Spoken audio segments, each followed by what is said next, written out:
मौका था आंध्र प्रदेश में नई सरकार के शपथ ग्रहण का, लेकिन अमरावती में हुए इस आयोजन से एक साथ कई सियासी संदेश साधे गए। एनडीए के नेताओं की बॉडी लैंग्वेज ही कुछ ऐसी थी जो विपक्ष के खेमे से उठ रहे सवालों का बैक टू बैक जवाब दे रही थी।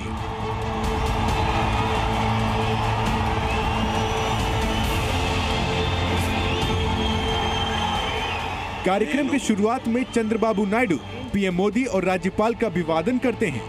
पीएम खड़े होकर नायडू से हाथ मिलाते हैं और इसके बाद आंध्र प्रदेश के मुख्यमंत्री पद की शपथ लेते हैं। नारा चंद्रबाबू नायडू अने नेनु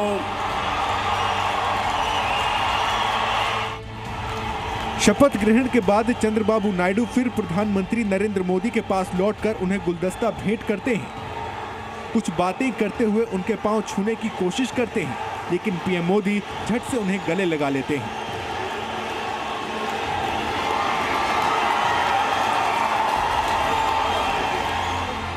दरअसल राजनीति में हर बात का जवाब बयानों से नहीं दिया जाता।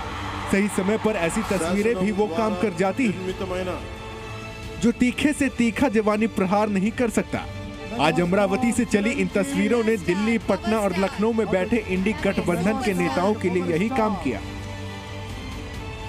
आज के शपथ ग्रहण में टीडीपी से 20, जनसेना से 3 और बीजेपी से महज 1 विधायक ने मंत्री पद की शपथ ली।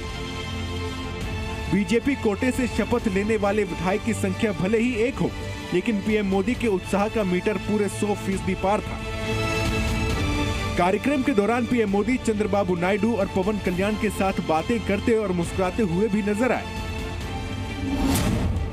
ये तस्वीरें केवल प्रधानमंत्री और मुख्यमंत्री के बीच बातचीत की औपचारिक तस्वीर नहीं, बल्कि एनडीए के सबसे बड़े दल का छोटे दलों के लिए सम्मान और उनके साथ बनी ट्यूनिंग का संदेश भी है।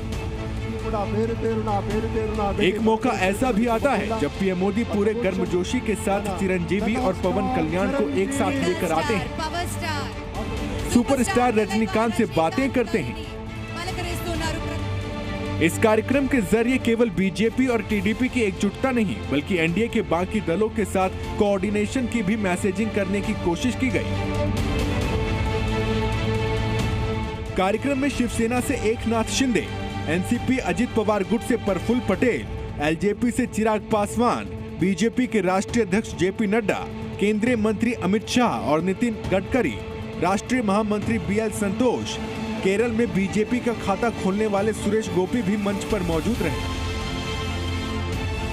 हालांकि यह पहला मौका नहीं है जब एनडीए की तरफ से गठबंधन की एकजुटता का संदेश दिया गया हो। 5 जून को पीएम आवास पर आयोजित एनडीए की बैठक हो या फिर 7 जून को एनडीए के नेता का चुनाव, इन दोनों कार्यक्रम में भी एनडीए के घटक दलों के नेताओं की कुर्सी ठीक पीएम मोदी के बगल में लगाई गई। इंडिया गठबंधन के नेता एनडीए की एकजुटता को लेकर सवाल उठा रहे हैं, तंज कस रहे हैं। जनता ने तो बीजेपी का बहुमत खींच लिया है, 232 तक लाकर खड़ा किया है। तो अब जोड़ तोड़ वाली सरकार बनाने की कोशिश हो रही है। क्या अभी कोई स्थिति आप देखते हैं इंडिया गठबंधन की? मैंने आपसे कहा कि खुश करने से सरकारें बन रही हैं, तो कोई खुश और भी कर सकता है। मेजॉरिटी कोई बात बोली है अभी हमको लगता है थोड़ा धैर्य रखिए, अभी देखते जाइए क्या क्या होता है। कई तरह की अटकलें लगा रहे हैं और पीएम मोदी सहित एनडीए का पुराना कुनबा अलग अलग कार्यक्रम के जरिए कुछ इसी तरह विरोधियों के सवालों का जवाब दे रहा है। ब्यूरो रिपोर्ट, जी मीडिया। जी न्यूज़।